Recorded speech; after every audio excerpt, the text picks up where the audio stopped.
Nah ini siapa? Buzzer-buzzernya ini. Kemudian ada lagi kelompok. Kelompok apa? Kelompok yang diuntungkan. Sebelum yang diuntungkan, kita bahas kelompok yang penonton saja. Penonton saja. Jadi penikmat saja. Jadi mereka hanya memperhatikan, disebutnya itu kalau di kita itu pemerhati ya pemerhati. Jadi cuma memperhatikan saja. Nah ini orang-orang yang komentarnya sok bijak. Walau masalah nasab kok diributin. Kapan Indonesia bisa maju kalau nasab diributkan?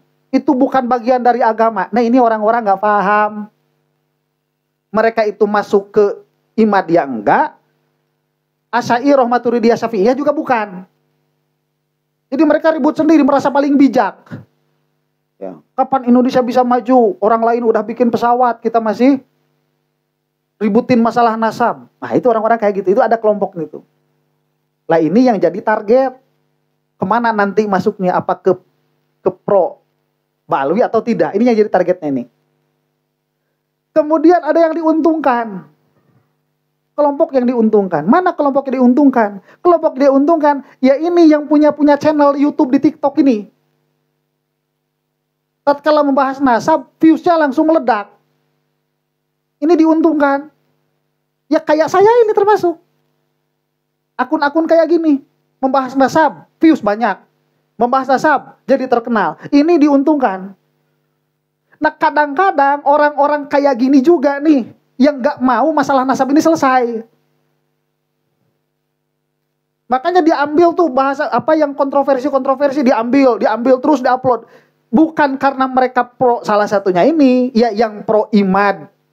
Dia bikin channel menghujat Ba'alwi, dia untung. Yang pro Ba'alwi bikin channel menghujat Imad, dia untung. Ini kelompok ini, influencer.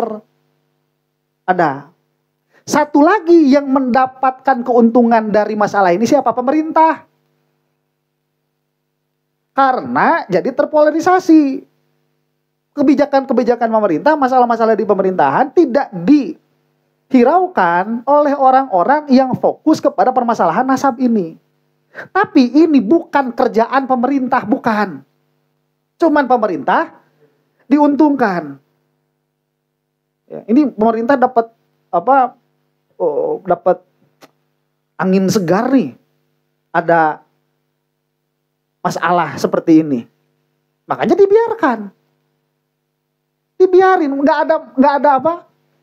ada penyelesaian. Karena memang bukan ranahnya, karena memang pemerintah juga nggak bisa menyelesaikan. Ya. Nah, apa yang mau saya katakan di sini? Yang mau saya katakan, kita ini harus tahu dulu sebetulnya siapa yang dihadapi. Supaya clear masalahnya, supaya jelas. Supaya tidak simpang siur. Jadi ada kelompok yang jelas ada mukanya, tuh Imaduddin dan kawan-kawan itu jelas ada mukanya. Kita pun tidak bisa mengatakan ini dikondisikan. Ya, mungkin karena ini terpolarisasi dengan sendirinya. Kemudian ada buzzer-buzzer, ini jelas dikondisikan yang buzzer-buzzer ini. Ada orang yang bayar di belakangnya.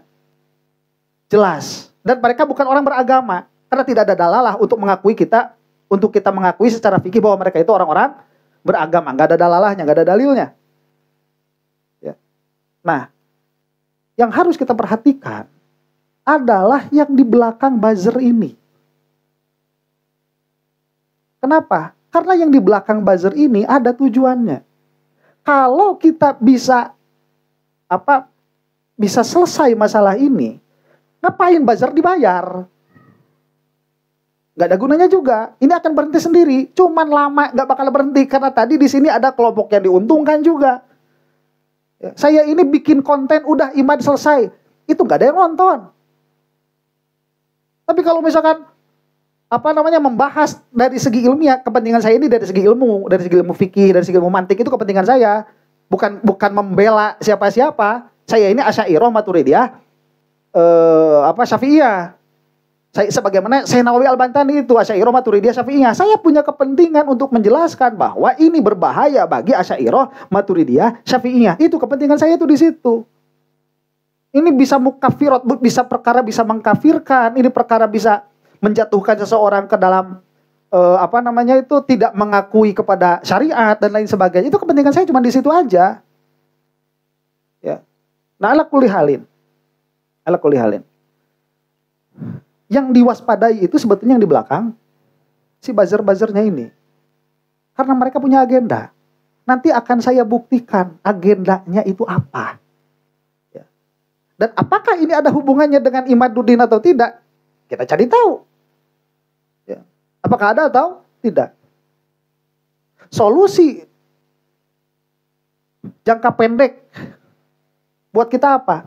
Solusi jangka pendek, ini penikmat yang gak ada urusannya, yang gak ngerti juntrungannya.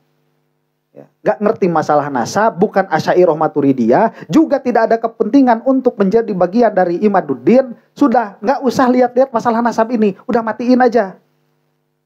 Ya, tuh pemerintah tuh, kritisi. Ini banyak masalah, udah masuknya ke situ aja. Nasab ini biarkan urusan antara Asy'ariyah Maturidiyah, Syafi'iyah, dan orang-orang yang berusaha untuk mencederai akidah Asy'ariyah Maturidiyah, Syafi'iyah. Ini biarkan ini masalahnya di sini saja. Biar masalahnya agak mereda. Nanti buzzer-buzzernya pun akan agak mereda. Sehingga masalahnya bisa jadi clear begitu. Ini sudah terlalu banyak orang masuk. Sekarang itu apa? Media-media nasional sudah mulai masuk. Kalau media nasional sudah masuk, nanti pejabat masuk. Ini yang nanti yang diserang siapa? Tadi saya bilang Asy'ariyah Maturidiyah Syafi'iyah. Ini yang kena. Kamu cari Asy'ariyah Maturidiyah Syafi'iyah di kelompok Imad, gak bakalan nemu. Karena Asy'ariyah Maturidiyah Syafi'iyah itu bukan dengan pengakuan, tapi dengan apa? Dengan keajegan berpikir.